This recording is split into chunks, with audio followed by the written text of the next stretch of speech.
Chapter 2. There comes a time when you're losing a fight that it just doesn't make sense to keep on fighting.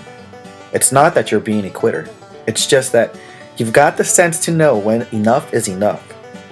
I was having this thought because Todd Amos was hitting me so hard and fast that I knew that the blood squirting out of my nose was only the beginning of a whole long list of bad things that were about to happen to me. Todd's next punch crashed into the side of my ear, and I fell on the floor and pulled my knees up to my chest and crossed my arms in front of my head like a turtle in a shell.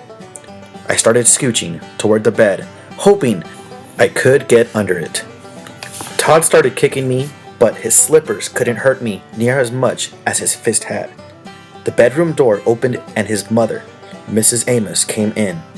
It seemed like she was having a hard time figuring out what was going on because Todd's right leg got tired from kicking me and he switched over to his left one while she watched. Finally, Mrs. Amos said, kind of soft, "Toddy?" Todd looked up, fell on his knees, and put his hands on his throat. He started huffing and puffing with his eyes bucking out of his head and his chest going up and down so hard that he looked like some kind of big animal was inside of him trying to bust out. This was my chance to get under the bed and pull the covers down so they couldn't see me. Mrs. Amos ran over to hear her son and fell on her knees. She put her arms around his shoulders. Toddy boy, are you all right?" She looked over to where I was peeking from under the bed. "You little cur, what have you done to Toddy?" Todd coughed out, "Oh, mother." He took 2 jumbo breaths. "I was only trying to help." He was sounding like a horse that had been run too hard in the winter. And look what's gotten me." Todd pointed at his jaw, and Mrs. Amos and me could both see a perfect print in the shape of my hand welted up on Todd's blueberry cheek. With one quick snatch, she had me from under the bed and out on the floor, laying down next to Todd. "How dare you? This is how you choose to repay me? Not only have you struck him, you have provoked his asthma." Todd said, "I just tried to waken him just to make sure he had gone to the lavatory, Mother. I was just trying to help." He aimed his finger dead at me and said, "And look at him, Mother. This one's got bedwetter written all over him." I'm not bragging when I say I'm one of the best liars in the world, but I gotta tell you, Todd was pretty doggone good. It seemed like he knew some of the same things I know, the things I think of all the time and try to remember so I don't make the same mistake more than 7 or 8 times. Shucks, I've got so many of them memorized that I had to give them numbers. And it seemed like Todd knew number 3 of Bud Cadwell's rules of the things for having a funner life and making a better liar out of yourself. Rules and things number 3. If you gotta tell a lie, make sure it's simple and easy to remember. Todd had done that. But this wasn't really a good test because Mrs. Amos had her ears set to believe anything Todd said. Her eyes, Todd's mouth was a prayer book. But I can't blame Todd for lying like that. Having someone who likes you so much that they think everything you say is the truth has got to be a liar's paradise. That might feel so good, it could make you want to quit lying. But maybe not, because Todd hadn't quit lying since the second I came to his house. What had really happened was that I woke up from a good sleep because it felt like a steam locomotive had jumped the tracks and chugged its way straight into my nose.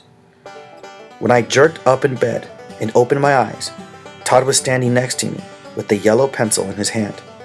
He was looking at it like it was a thermometer and said, "Wow, you got all the way up to R." He turned the pencil toward me, crunched up against the headboard. I saw Ticonderoga printed on the yellow wood. The whole room smelled like the rubber from the eraser, and I was winking and blinking my left eye because it felt like something had poked the back of my eyeball. Todd laughed. "I've never gone in as deep as the N on any of you other little street urchins. I just might enjoy your stay here. Who knows what other things you could be number 1 in, buddy." I already told him twice that my name was Bud, not Buddy. I didn't care that Todd Amos was 12 years old. I didn't care that he was twice as big as me. And I didn't care that his mother was being paid to take care of me. I wasn't about to let anybody call me buddy and stick a pencil up my nose all the way to the R. I swung as hard as I could at Todd's big balloon head.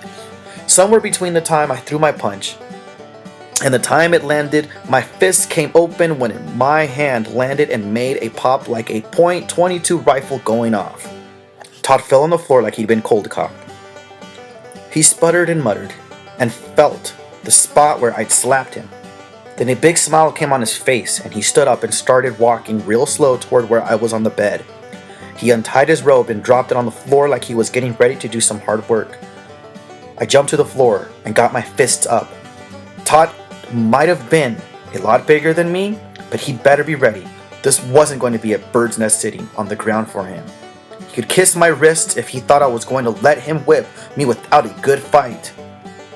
Being this brave was kind of stupid. Even though Todd was a puffy, rich old mama's boy who wore a robe and slippers, he could hit like a mule, and it wasn't too long before I decided enough was enough. But the story that Miss Amos was hearing from her lying son was only that Todd had tried to wake me up so I could go to the bathroom. Mrs. Amos hated bedwetters more than anything in the world, and my bed had a sticky, hot, smelly rubber baby sheet on it.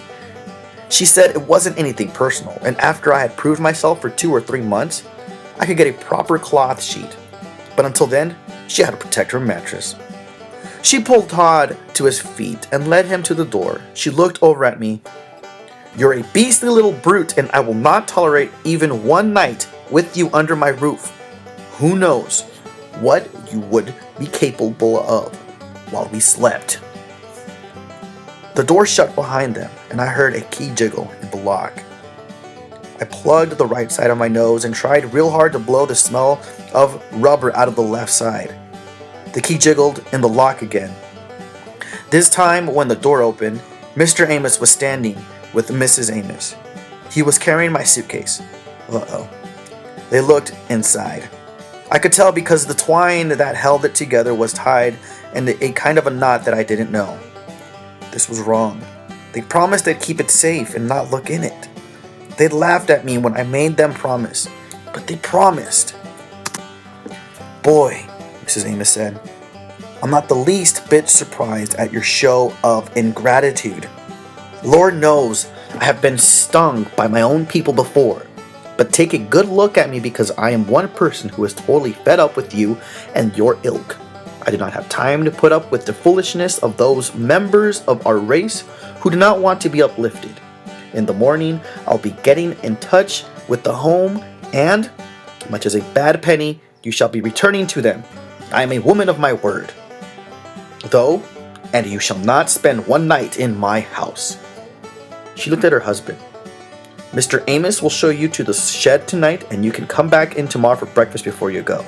I do hope your conscience plagues you, because you may have ruined things for many others. I do not know if I shall ever be able to help another child in need. I do not know. I shall not allow vermin to attack my poor baby in his own house." She talked like this, and she wasn't even a preacher or a teacher. Shucks! She talked strange like this, and she wasn't even a librarian.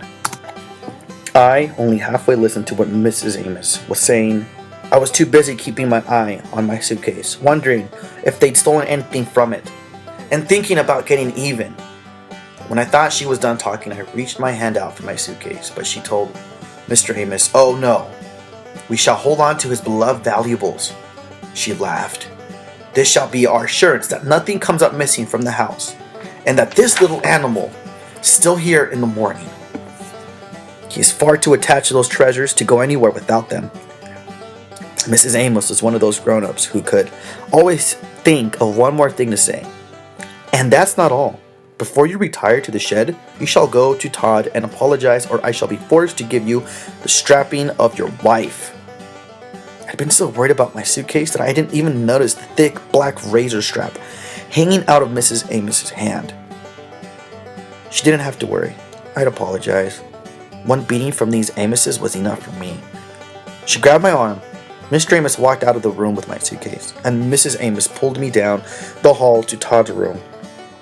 We stood outside the door listening to Todd's groan. When Mr. Amos came back, my suitcase was gone. He'd been so quick that I knew my bag couldn't be too far away. She tapped on Todd's door and said, "Toddy, may we come in?" Todd's groans got a lot louder. Finally he said, "Yes, Mother." Choke, cough. "Come in." We opened the door, and as soon as he saw me, Todd got a real terrified look on his face. He scooched up to the headboard and wrapped his arms around his head. Mrs. Amos gave me a shake and said, "Well?" I put my head down and started shooting apologies out like John Dingler's shoots out bullets. I aimed at Todd first. "I know it was wrong of me to hit you. I know you were only trying to help, and I'm very sorry for what I did." I looked at Mr. Amos, and "Sir, I'm sorry that I got you out of your sleep." He rolled his eyes like that was enough for him. Mrs. Amos was going to be the hardest just because, like her ears were set to believe everything that came out of Todd's lips, they were set not to believe anything I said. And if I didn't lie good enough, she was going to use that strap on me. These Amoses might look like a bunch of cream puffs, but if she was anything like Todd, I bet she could pack a real wallop. "And Mrs. Amos, I'm so grateful for all your help, and I'm really, really sorry." I looked up and could see she needed more. "If you give me another chance, I promise I'll do a whole lot better. Please don't call the home. Please don't send me back." Shucks, going back to the home was just what I wanted to do. But I was being just like Brer Rabbit in one of the books Mama used to read to me at night when he yelled out, "Please, Brer Fox, don't throw me into the pricker patch, please, please, please." This was another one of Bud Caldwell's rules, and things to have a funner life and make a better liar of yourself. Rules and things number 118. You have to give adults something that they think they can use to hurt you by taking it away. That way, they might not take something away that you really do want. Unless they're crazy or real stupid, they won't take everything, because if they did, they wouldn't have anything to hold over your head to hurt you with later. I stopped talking and gave Mrs. Amos a chance to jump right in. She held her hand up in my face and said, "Enough, Mr. Amos. Give him the blanket and pillow off the bed he was in and put him in the shed." Todd said, "Yeah, buddy. Keep a sharp eye out for the vampire bats in the shed." It was like a miracle. Todd's asthma was gone and he turned into a real chatterbox. "Oh, and watch out for those spiders and centipedes, buddy. The last kid who got put in there got stung so bad he was swole up as big as a whale when we got him out in the morning." I guess I didn't look scared enough, because Todd kept going. "The kid before that hasn't been found to this day. All that's left is that big puddle of his blood on the floor. Isn't that right, Mother?" Mrs. Amos said, "Now, Toddy, hush up. You'll just tire yourself out more." I noticed that she never denied the things Todd had said about the vampires and centipedes and spiders and puddles of blood. As I followed Mr. Amos, I kept a sharp eye out for my suitcase. When we got to the kitchen, the first thing I saw that there was a double-barreled shotgun leaning against the side of the icebox. I didn't have time to wonder why they'd been so scared they keep a big gun like that out in the open, because I spotted my suitcase slid way under the kitchen table. I didn't let Mr. Amos know I'd seen it, but it did make me get a lot calmer. We went out to the back kitchen door and down the steps into the dark. We walked around to the back of the shed, and he put a key in a padlock. A chain rattled and the lock came off and the door creaked open. Even though it was nighttime, there was a whole different, scarier kind of dark in the shed. A colder dark, with more grays and more shadows. The smell leaked out, and it seemed like it was the perfect smell that this gray would have.